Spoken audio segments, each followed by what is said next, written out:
Welcome to the Stories Are Soul Food podcast, presented by Cannonball Books, the kids' fiction imprint of Cannon Press. Met a ghost of a king on the road when I first fell. Fire burning to my knees I fell. Met a ghost of a king on the road. Welcome to Stories Are Soul Food. We're super professional right now. We're on our game. Yep. Here we are. Okay. You know what? Brian has a plan. I do have a plan. I don't know what number of the episode we're on. And so I'm going to say 93. Less than 100. 93. And we are here with, how do we introduce Rachel? We're celebrating episode less than 100 by having my sister on. Yeah. My younger sister, who is now launching her first picture book into the world. There it is. Sir Badalot. Sir Badalot. And the Cranky Danky Dragon. Written by Rachel Jankovic and illustrated by Forrest Dickision. If you are Deep Tracks listeners to Stories or Soul Food, you will recognize both those names. Yeah, you should. Because they've both been on. If you don't recognize their names, then you weren't paying any attention to the previous less than 100 episodes. Well, that was like, what was that? Was that 80 episodes ago, Rachel? Rachel, welcome. Thanks for having me. Sort of having me. Oh, we're totally having you. Via FaceTime audio. Yeah, we pretend that the video does not happen for Soul Food. That's one of the Soul Food things. It's one of our shticks is that that way I can wear sweatpants. As evidence today, if you all could see. Which turns out they can. There's a camera. But so hi Rachel. Hi. Known as Lizzie to many people. Lizzie Jankovic or Jankovic. You can say it either way. Not many people. Only our family calls me Lizzie. Unfortunately, the whole Soul Food crew now also calls you that. Well, I would also say that you, because of your own massive podcasteries around what have you, I think you're incorrect. I think many, many thousands of people think of you as Lizzie, and they really enjoy doing that because they like thinking of you as Lizzie because they know that only your family does. And so so that's the what have you crowd. I have not run into this. So if it's kind of like when I casually refer to C.S. Lewis as Jack, and people don't know who I'm talking about. I refer to Tolkien as John Ronald all the time. Okay. I thought we'd launch into this episode by reading my favorite piece of customer feedback so far about Sir Badalot. This is a message that was sent to us. I'm taking your word for your promises about this book. I'm buying it for my 3-year-old grandson and 1-year-old granddaughter. No joke. If it doesn't at least somewhat live up to your wild praise, I will be very hesitant to believe you in the future about anything like this. Perfect. So I thought... I mean, that's how I like to live my life. I like to live my life on the razor blade of whoever that was' opinions. So Rachel, can you tell us how you came up with this idea? Was it actually Nate's idea? Book? No, It was not my idea. No, it was It might have been. Let's take... Well, now that it's pre-selling quite well, it might have been my idea. No, it was when our son Shadrach was little, when he was a Hottentot toddler. I started calling him Sir Badalot, but when I called him Sir Badalot, I thought this should be a kid's book sometime. So mostly it was in that file of things I mean to do sometime for a long time. And then I think one day while I was waiting in the car to do school pickup, I had like a weird interval. I started writing the poem of it. And it still took me a long time to come back to it, to finish the whole thing. But finally we did. There we go. And how do you feel about it? Oh, I love the illustrations. I love it. I'm glad to have done it. It's great. First picture book experience. Was it harder or easier than writing your other nonfiction books? Easier, but different. It's a different kind of a problem. I enjoy writing silly poetry is very easy, but it's surprisingly not easy to write silly poetry that does not have extra paragraphs or goes off topic easily. Like when you're trying to actually have the whole thing tell a story and end, that was more of a pain than I even thought it would be. Yeah. No, and I could say for people who are following, there's a very big difference between a narrative picture book, and of course you're rhyming as well, but a poetic / narrative picture book and a little preschool book like Hello Ninja. So like Hello Ninja is much younger. This works for young kids, but this is also a little, there's more to it. There is in fact a little narrative structure. Yep. Right. Full story. I mean, it's a fun, we've talked about how 32 pages is a tight script to be able to execute the rise and fall of a character. And or in this case, the rise. Yeah. The fall and the rise. Yeah, he began falling. Yeah. The fall, the further fall, and the rise of Sir Badalot. Yeah. And it's, of course, I mean, it's a great little thing. It's kind of like, I actually, in my phone, I have a file that's just country song ideas. and it's funny because you have these things occur to you, a line or a concept or a title, and you just hang on to it. And I remember when you were calling Shad Sir Badalot, and we were first talking about how this needs to be a picture book. This needs to be a character. Sir Badalot must exist because it was, we already have the title for your follow-up. But yeah. Wait, we Sir do? Badalot did that a lot. Yeah, Okay. Sir Badalot did that a lot. Awesome. But yeah, Sir Badalot's such a great instant like wordplay on, of course, Sir Lancelot, and it just is immediately taps into a just comedy instantly, which is what picture books have to have. Like to start out with immediately something comical, and of course rooted in a little fat face in your own memory, is really big. So it's this has been a long time coming. Just as soon as you started using the name Sir Badalot, this was coming. Yeah. Yeah. This was going to happen at some point. As far as it goes, what do you want the book to do? What do I want the book to do? Yeah, what do you want to do? You put this thing in the world. We talk a lot about how stories are meals. We're not right. It's not medication, but it can have medicinal effects. Yeah. Sure. But a good, healthy meal. What do you want this thing to do? I actually think I feel very conflicted talking about it this way because I really want it to just be a silly, it's a silly book. It's a fun book, but I do talk to mothers a lot. And so, about child rearing, about teaching your kids things. And I think one of the things that is missing everywhere is sort of a sense of humor about the normal sorts of sins that people have to learn, like that you need to disciple your kids past things without always having a long face. Yeah. We all know that sour and dour has been very effective in the past. Winsome, but yeah. But I guess I would say that the mood of this whole thing is, while the point is, like, it's not hard to discern what is the point of this book, as far as like you have a kid who's sort of self-indulgent and out of control and angry and self-pitying or whatever, and the clear message is that gratitude is stronger than that, that this is what you should be doing.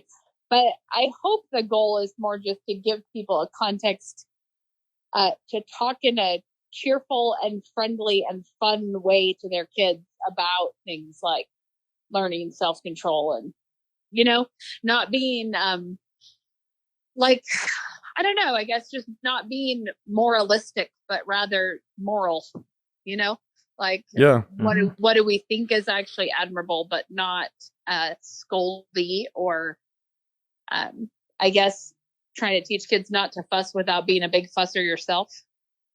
Yeah. Yeah, I think it's actually kind of funny that you put it that way because, well, we talk a lot about how stories ultimately are not supposed to be propaganda. We're not supposed to be just trying to give somebody their vitamins and sneak in them their vitamins in narrative. The way I feel about Sir Badalot is that it's a very funny, enjoyable story for the kids, for the target audience. It feels more instructional to me for the parents. Yeah, I think that's for the probably parents actually who are reading accurate.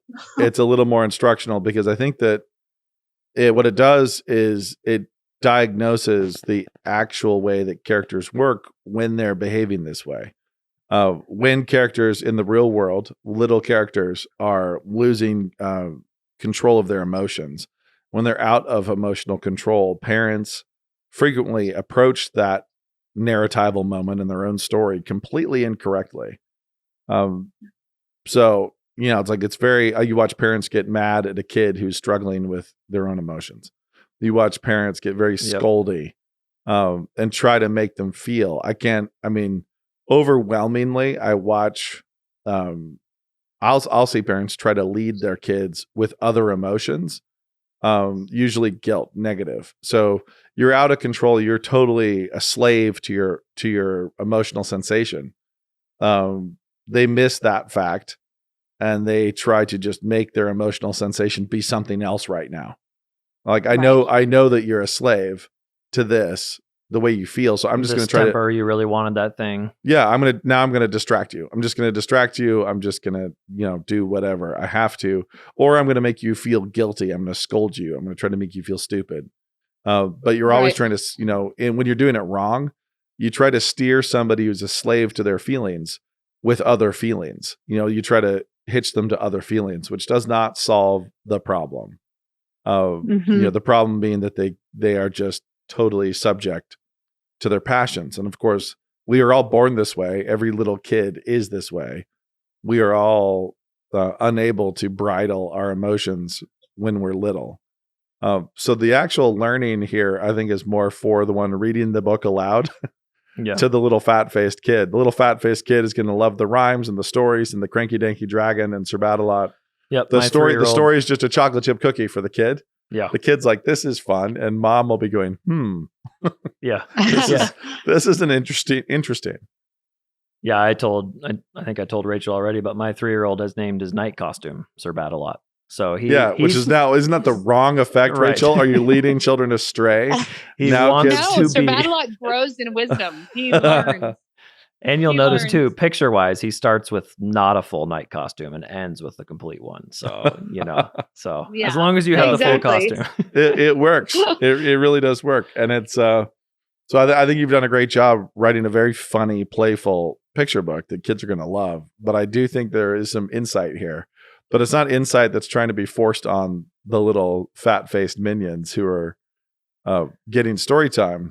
Yeah. If you look at it provokes the conversation between mom and those minions. Like, it gives mom a handle for how to talk to them in their own moments. Yeah. Is there a dragon in the room right now who's, that's the kind of conversation you can have where they think, oh yeah, when I'm losing my temper, the dragon is drinking that up, Yeah. No, it's a great handle for that conversation. But I did find as a side note, don't have a little kid read this book and think that they're going to then be good at controlling their emotions. Right. That's not what the book is not going to just immediately instill sanctification. It should help equip parents to that would let down that whoever you read that message from. Yeah. And I think I found that interesting because when you're trying to explain why this book is good, often, some of our marketing campaigns did take that tack of like, you're going to learn how to talk about these emotions. And in my head, I thought, but that's not why this book is great.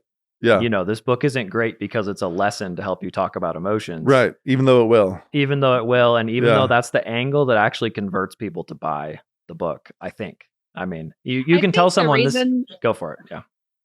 No, I was going to say, I've talked to a lot of mothers who struggle with taking what they know to be spiritual concepts and making them kid friendly. Does that make sense? And so they'll end up, they're looking at a little kid who's in the grip of a sin and they're like, you're being self-righteous, and like the little kid has any concept of A, what is being self-righteous? B, why is it wrong? Do I believe you that this is, are you accurate in your assessment? Yeah. You're not actually compelling this child to want to change or to want, and so a lot of this the whole concept of we're trying to help you talk about this, I think it's not false because we are. but it's again what Nate was saying, that it's more for the mothers in the sense of how can you try to winsomely talk about these things, where I don't think any kid who reads Sir Badalot will be wishing they could be like him at the beginning. No. Right. No, at all. Like also, the other thing that is so key here is developing a language of like a shorthand language with your kids that's playful and fun, that talks about their weaknesses and their struggles. It's like this is just the drama llama is another one of those, right? Yeah. Where it's like, you rather than saying, hey, you're being way out of control and taking this way too seriously, if you just say drama llama, you're being a ridiculous creature. Yes. that is being dramatic. But I think a lot of parents do exactly what you're describing when they try to talk to them as if these are little adult, complete free agents, as opposed to, little image bearers who actually have to be taught how to think about all these things and how to picture their struggle, like how to actually, contextualize their struggle and learn strength in their little struggles and temptations. And, just like I said, just scolding them and trying to make them a slave to a different feeling in that moment. Like, you're currently feeling angry. Well, now I'm going to make you feel terrible about having felt angry. It's like, well, that relationship to their feelings is the thing that you need to get a handle on. So having a shorthand, we all have that in our families. We've had different shorthands, especially from stories, that have been really useful. Or you can just refer to certain things to your kids and they know. Don't be an Edmund, I think is one we've talked about. And so Sid was one for us from Toy Story, the kid who tortures toys for no reason. Don't be destructive for no reason, just taking pleasure in destruction. Don't be a Sid. And my kids laugh about how they thought that was just common knowledge and they would use it at school and people would have no idea what they were talking about. Oh yeah. It was just part of their language, is don't be a Sid. In this case, Sir Badalot is a perfect handle. It's going to be a perfect handle for little fat-faced children who really enjoy the story and find it super fun. It'll be a great callback for parents. It's actually about the callback. So, once you've read the story to them, this has become part of their narrative catechism. This is part of their soul food. It's in the bank. Then later on, a week later, 2 weeks later, when you're having a conversation with them, you can tell them you're being like Sir Badalot. This is a Sir Badalot situation. Yeah. Starve the dragon. It's like, this is what you got to do. And it will create that language and that shorthand handle for you can actually enabling you to actually communicate to your kids. So it really is this is not a Flintstones vitamin that's like, here, let's trick your children into reading this. This is actually just a great chocolate chip cookie. Like, this is a really good one that kids are going to love to have read to them. They're going to love looking at the pictures. They're going to really enjoy Sir Badalot and his little character journey as he becomes fully armored and lives in a fortress. From start to finish, it's a fun little arc. Kids are going to love it. But the actual useful morality tale aspect of it is going to come later, when parents now have a shorthand reference, like an Edmund or Boromir. When kids are older and they can actually see the Boromir type and the Faramir type and different character types in the world around them. That's why it's helpful.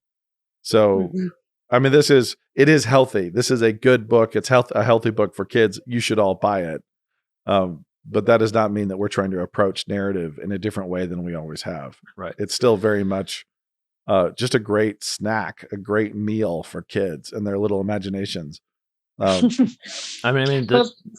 for it, Rachel. Sorry, I can't see you, so it makes it awkward. Before, that's why we did it this way. Before it was the Cranky Danky Dragon to fit into Sir Badalot.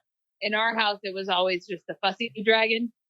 Yeah. So we already would say, somebody would come in fussy and say, "Oh no, the Fussy Dragon ate you up." Like that sounds like the Fussy Dragon talking, not you. And our joke that we always had with our kids was, you go out of here, like, you kill the Fussy Dragon or I will. But the Fussy Dragon, like Jesus wants the Fussy Dragon to be dead. So if you are talking like a Fussy Dragon, then it's one of us has to handle the situation. Yep. And you may leave the room. I remember you guys talking about this. Like you can leave the room, go kill the dragon, and then come back in here and try again. Nice. You prove it to me that this is just your voice and not the Fuzzy Dragon. But we did often say, like when they were really little toddlers, I would make them actually kill the Fuzzy Dragon. Like, show me that you are physically resisting the Fuzzy Dragon. Did they like do a stabbing motion or what? Yeah, sometimes some of them were more. I think it took a long time. They'd go get the armor and the horse and the lance. Yeah, no. Moses more often went for a punching style kill the Fuzzy Dragon, but I think very Chad strong did hands. More sword play. Whatever the case was, it was helpful for them to actually have some kind of a physical break. Oh yeah. Like where they had to break because when they're fussing, they're actually they're in a mood. You know what I mean? Like they're putting something on, like drooping, it's body language. There's a physicality to it. It's not an abstraction. So when I'd say, no, I actually have to see you kill it. Even if they did nothing other than sort of turning and saying, boom, trying to kill it. I'm like, okay, so now let me hear your voice.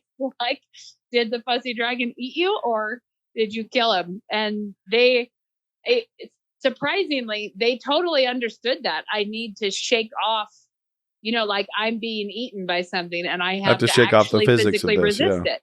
Yeah. And then they would, and then we say, okay, so let me, now let's talk about this. And I think that there were lots of times that I have looked at a little fat toddler face that did not want to kill the Fuzzy Dragon, did not want to turn and kick it or punch or do whatever. But when they would obey and do that, it was actually an instant break from being dominated by that. Like they could actually be like, okay, they would be able to laugh at themselves for having been in a funk, it was sort of making a kid. I will say this, the heart of man is such a slippery little tick. That it's funny when you take a kid who's in sin, and you make them do something that's not self-serious. Yeah. That's when you say do something that's actually that requires a little bit of humility right now. I know you're 3. You think a little 3-year-old boy doesn't have pride? Yeah. So you go start fussing at your mom and your mom's like, I need you to shadow box the dragon before we speak because you're being eaten by the dragon. I like that. We've been doing occasionally, if it's in a good mood, like a good mood kind of thing, they need to redo the quick push-ups have been awesome for our guys. Where it's like, oh, hey, you got to give me 3 before you can talk. Yeah. You can talk. But you got it done. I love the idea of making a little kid faux fight a dragon because it's like, you're not taking me seriously, Mom. And the answer is correct. Correct. This is comedy. This is comedy. And so you're now going to triumph and it's going to be embarrassing and comedic and fun if you lean into it. Like if you lean into it, it'll be fun and you're going to turn around and you will have actually shaken it off because in order to do that, you have to have not cared about yourself. You have to have been silly. And you have to break the mood that you were in. Yeah. Which in a lot of ways was already a drama. It was already an act. It was something. You're already theatrical. So let's do that. But they did, part of the funniness of this is that it does, assuming that you're going to discipline your children, that the way that I would deal with it would also be physical. Yeah. Right? So you're giving them an opportunity to control themselves physically. Abstractions never won the day. Or I will. Somebody is going to. Someone has to kill the dragon. Yeah. Right. No, is it Spurgeon who said he's not a Christian who does not daily walk over the bellies of his lusts? That idea of like that's stepping. John Owen, isn't it? Mortification of. Oh, you're right. A dead person said that. I think it's. But that stepping on the belly or of something that's got you down is the same sort of thing. It's not enough to say, hey, you must forget about or turn away from. It's very concrete language. It's you want it squishing as you step on it. Yeah, kill it dead. But it is I mean, these kinds of things are extremely important. And we are, as we've said often here on this podcast, narratival creatures. And we need narratival food. So we want to eat well, and we want to eat the kinds of stories that show us the kinds of characters we want to be. And also give us reference points, metaphors for how to be. So whether that's in a big action adventure under duress, how do you show courage? How do you not quit? Like, how do you actually pursue honor? And when you're 15 reading those stories, or when you're 3 and mom's reading to you, or you're 5 and you could read it yourself, laying down narratival food, narratival catechisms that provide reference points for your own choices as a character is the entire point. I mean, that's why we need stories. We need stories because we live in one, and we live in constant scenes, and we need to have seen how it's done. We need to actually have glimpsed it vicariously elsewhere. And so for a little boys and girls with those saggy cheeks and those moments when they're in that Fussy Dragon, Cranky Danky Dragon mode, this is the kind of reference that you really need. It's like, here we go. This is what we've mapped out for you. You've seen this, you've experienced it, because when you ingest a story, when you consume a story, it touches your imagination in permanent ways. It leaves permanent marks. And so the callbacks that are possible for yourself and for your parents and for authorities around you are never ending. Like there's no exit once a story's marked you. Which is why choosing them is, carefully matters a lot. So your imagination's gone down certain roads, and it goes down those roads more permanently than your own experience. So if I went to Shadrach right now and said, "Hey, name me your top 3 fussiest moments," when you were going to your mom, when she was calling you Sir Badalot, I doubt he'd be able to. He might have like a big memorable one. No, he was probably still in diapers when he was Sir Badalot. Yeah. But even now, it's like, okay, how old is he now? 10? 10, yeah. Yeah, so it's like, okay, what were your 3 fussiest moments? And it's like, we wouldn't be able to remember. There might be a legendary family story, about one, but you would never be able to remember. And but there were those scenes. Those scenes were lived out, and we just don't remember them. They go away. Right. But once you've read the book, once you've actually read the story, once you've had your imagination pulled through a particular narrative, it remains. And so you could remember stories that you read far more easily than you can remember days that you've lived. Mm-hmm. Like days, for you to remember a day that you lived, it has to really, really be something else. You have to really, or just random. Like I have this one fleeting memory of a barbecue. I don't know why, but you like living the actual day from left to right through it as a character is less memorable to us than reading a story. And that's one of the weirdest design features that God baked in. Our own days pile up like leaves, in the fall, and we lose track of them individually. But through all of it, we hang on to things like Sir Badalot. We had George and the Dragon, that great picture book. Yep. As well. That one's one I recommend often because did we lose her? Nope, got her. No, I'm here. Brian keeps messing with his phone, which is just causing problems. We had a great other thing we got to do. So. Okay. A great other thing we got to do? Well, I was just going to pull up another criticism of fiction. Good. But let's do it.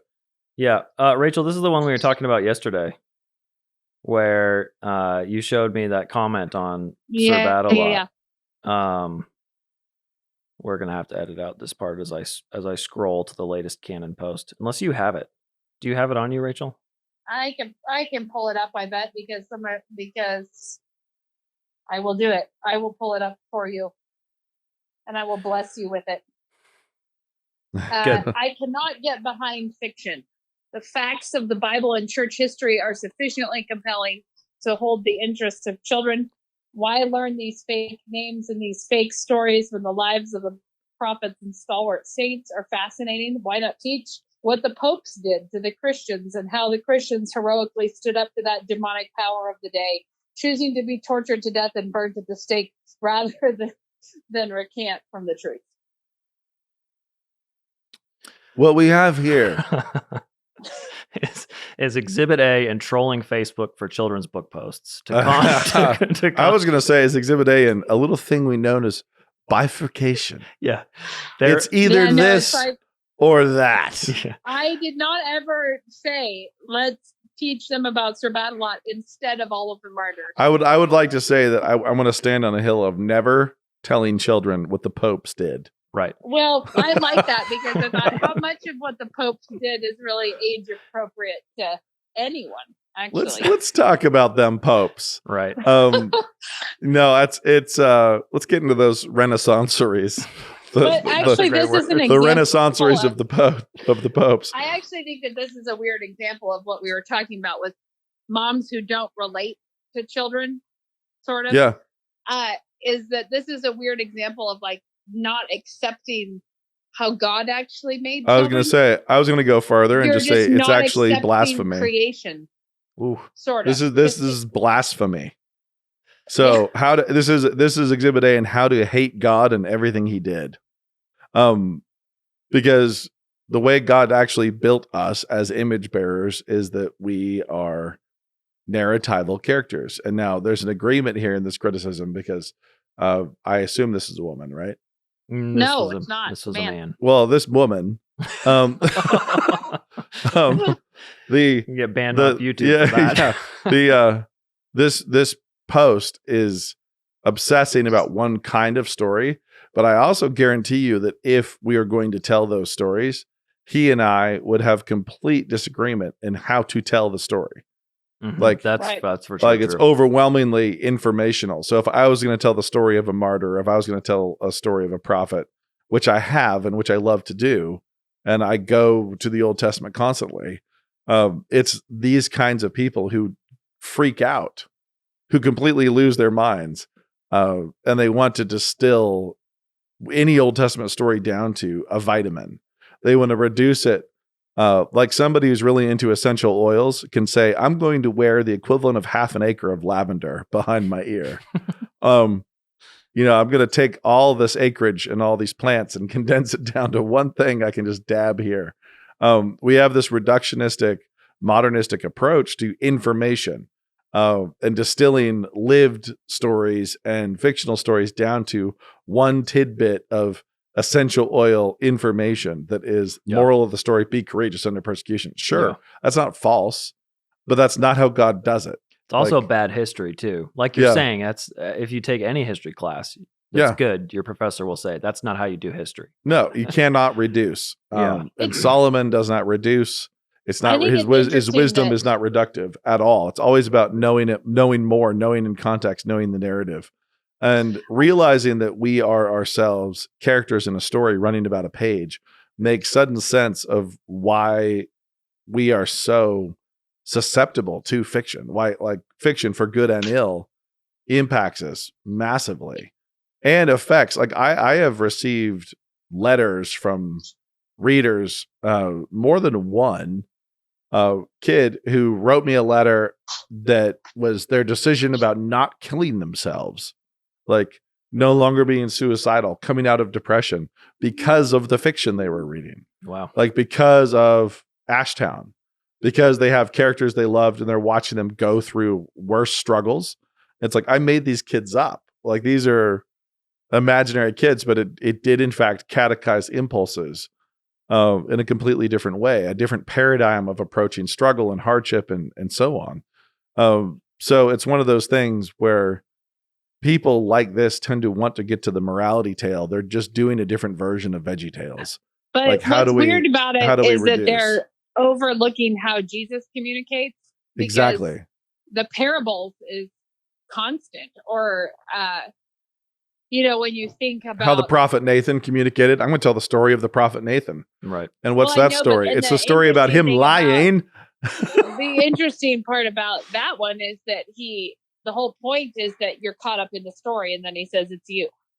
Yeah. Right. He actually, what he does there is he gets all of King David's loyalties and sympathy. He imprints the imagination of the king rightly, like he rightly orders the loyalties of King David via fiction.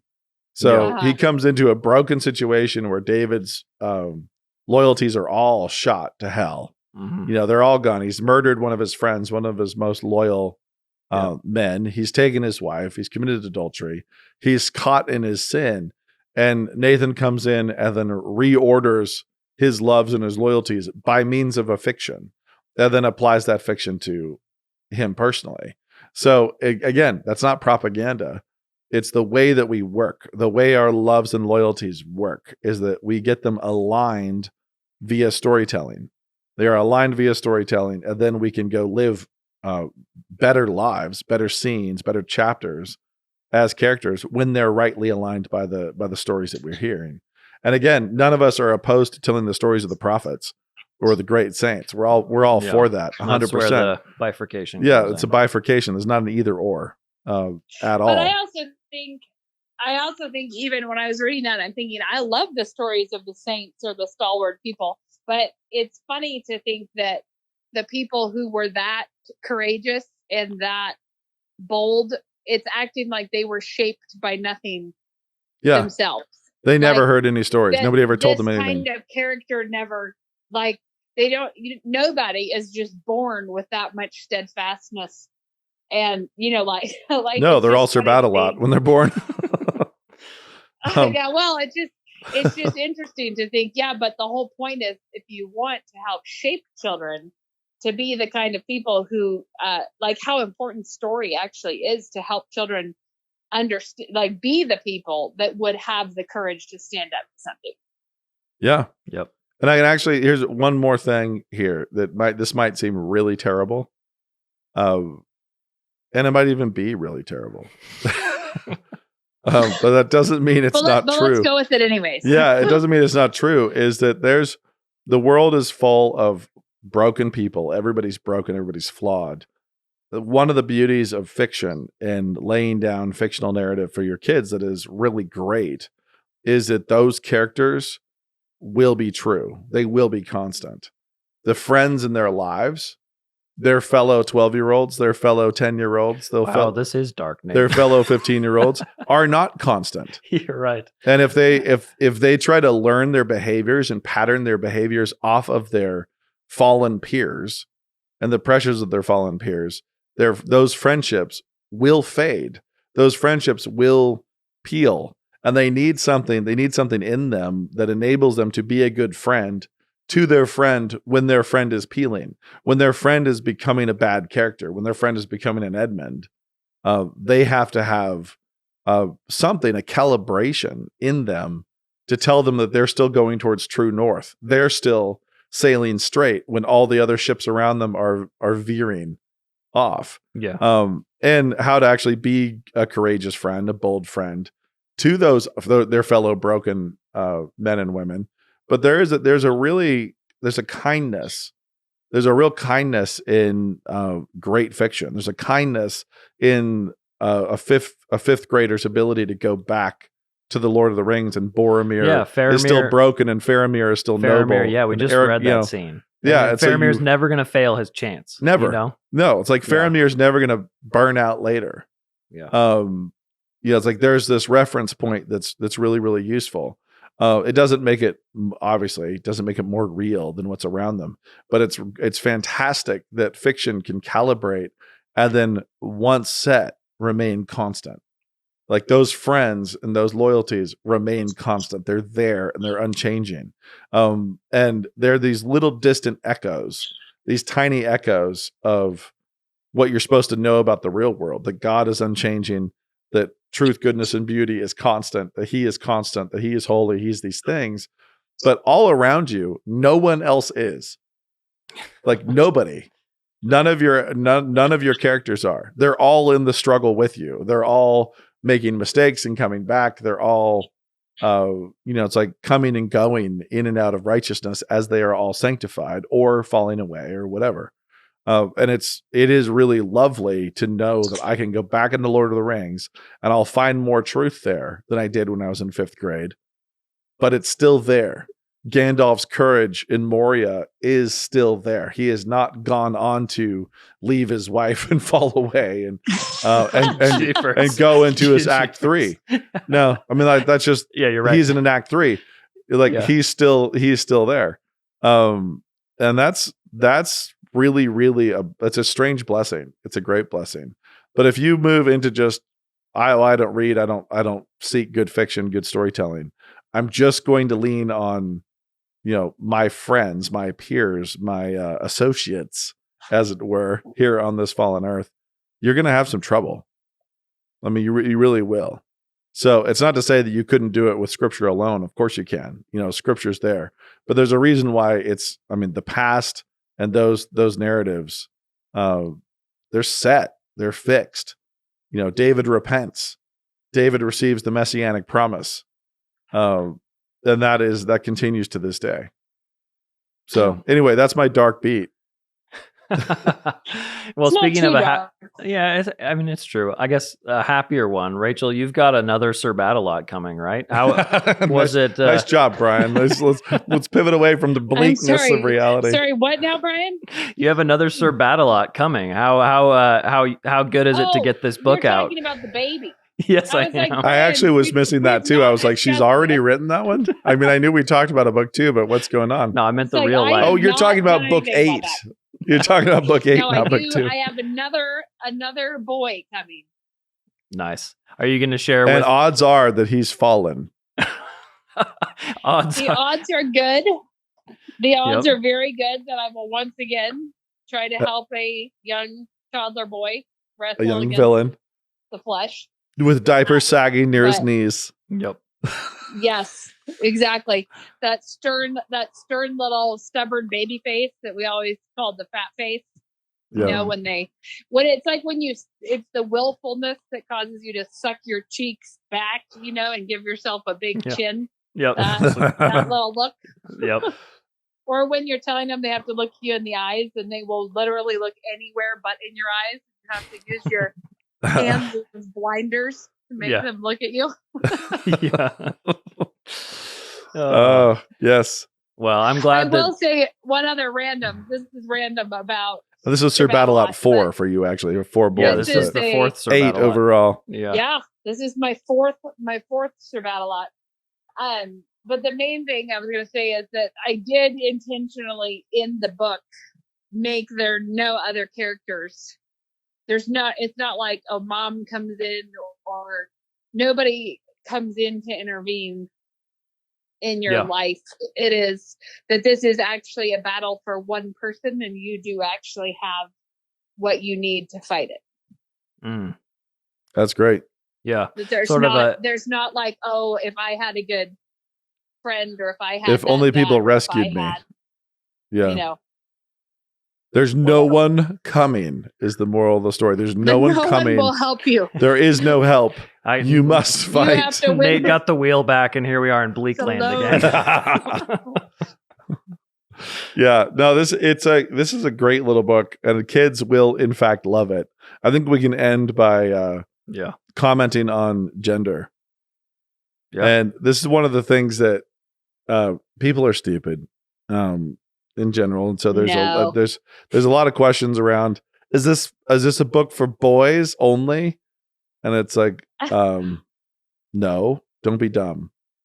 No, this is a book that little boys and little girls are going to love.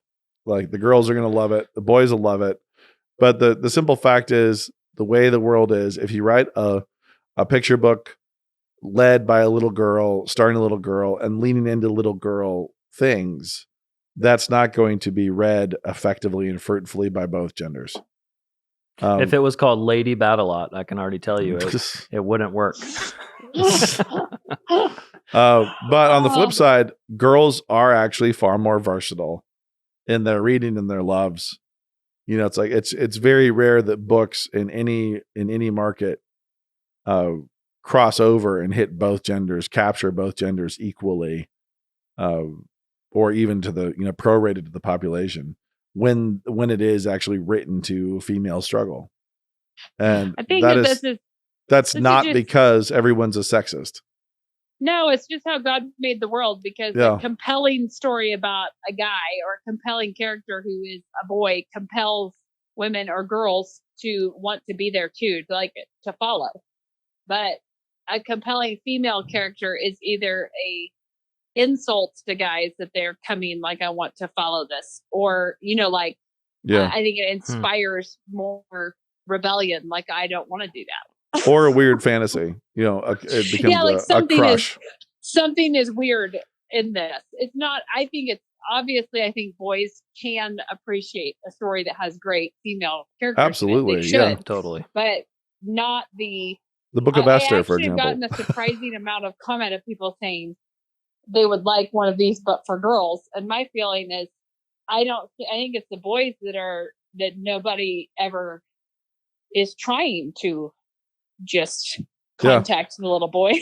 And your little girls will like this book, and they will be blessed by this book. They'll find it hilarious, and you will have a much cleaner handle talking to your little girls about it. Yeah, it's like having read the story with them. It's like saying you want a girl Calvin and Hobbes. It's like, sorry, what? Yeah, it's not gender. That would mess it up. This is not gender exclusive. It's like, there is a girl. It's Susie. Yes, Susie's the girl.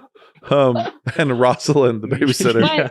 But just about that, I'm trying to think with my own girls.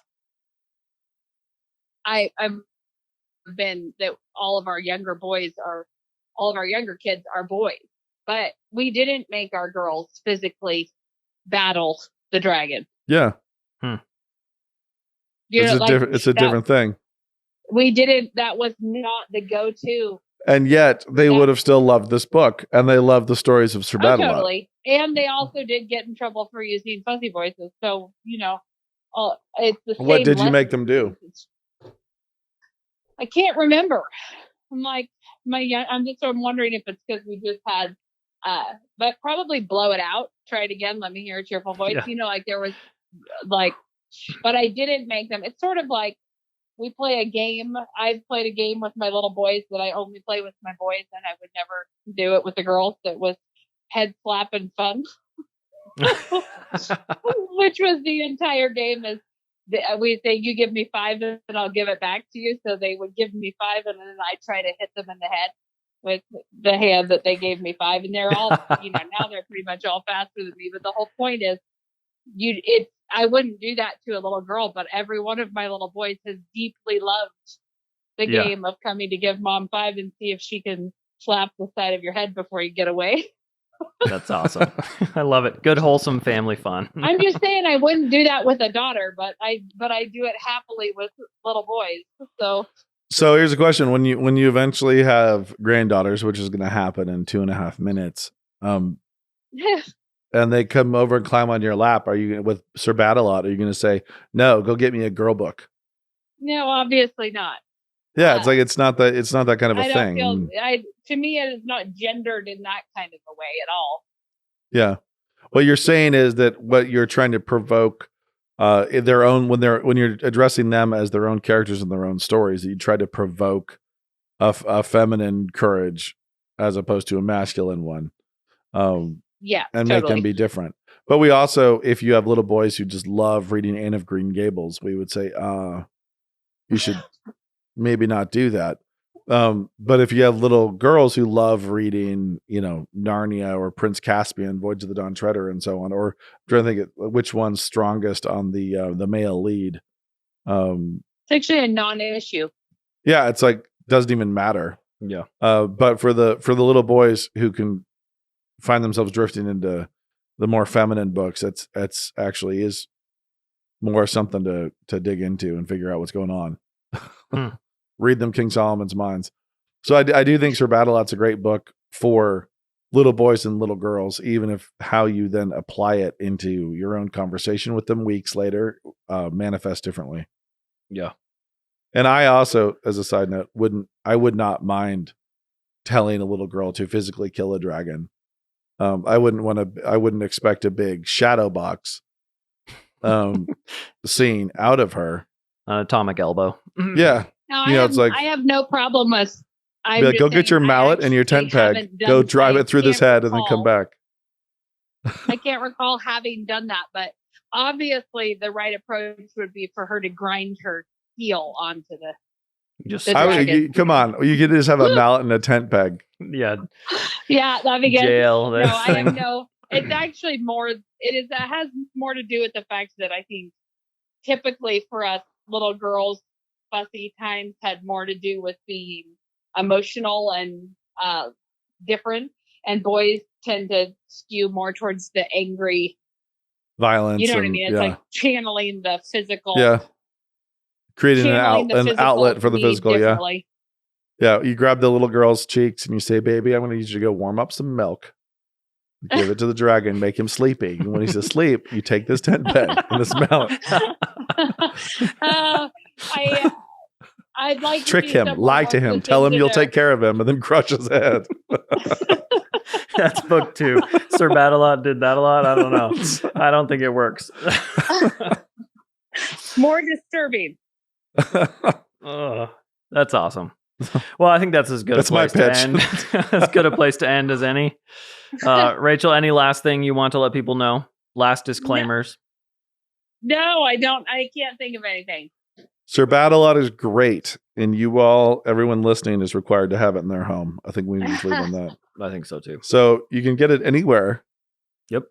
That you can find it. Just get on your Googly, you'll find it. Mm-hmm. Although pre-orders, when does the pre-order thing stop? Well, if you listen to this on Monday, then you will be on the last day of the pre-order. So Okay. you can get it signed and with a print for free. The print is included. The print's included for all Okay. pre-orders. So a little art print from Forrest. Yep. So you basically, if you're hearing this, you basically have no time Right. to go pre-order with Canon. Otherwise, you can, hit it on Amazon or anywhere. Just find Sir Badalot, get Yep. it into your home. This is required. After that pre-order, the print is going to cost. So that's all right. It'll be a lesson for you next time. Follow everything they do. If you missed out, you missed out. But you don't have to miss out completely. You can still have the book. Right. And we'll leave on that. This has been episode less than 100. We've been talking to Rachel Jankovic about Sir Badalot and the Cranky Danky Dragon. Thanks, Rachel. Yeah, thanks for having me.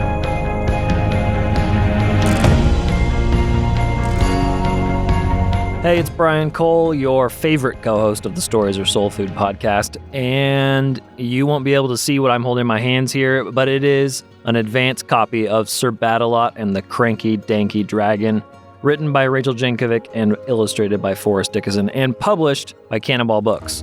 Both of them have been on the Stories Are Soul Food podcast, so I feel like our podcast can take credit for this book, right?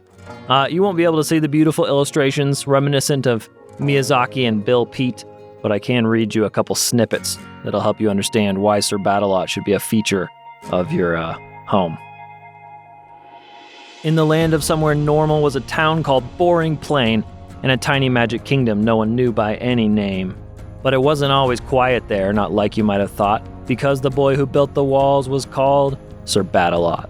You'll notice I skipped a page, but that's because I wanted to get to Sir Badalot. There's also a dragon who drinks a bitter brew brewed of boys whining, and that's pretty awesome. I also ruined the line of poetry there. So just imagine it being so much better. Here, I'll flip the pages and crinkle the hardback so you can hear it. You hear that? Oh, crinkle, crinkle of the brand new hardback. Anyways, it's available for pre-order at canonpress.com. Comes signed and comes with a print from Forrest Dickision, also signed. So go check it out now for Christmas and the rest of your life. It's passed my kid's test, and I know that next time we have a whining incident, I'll have to bring up the Cranky Danky Dragon with his heart of hard to please. Until next time,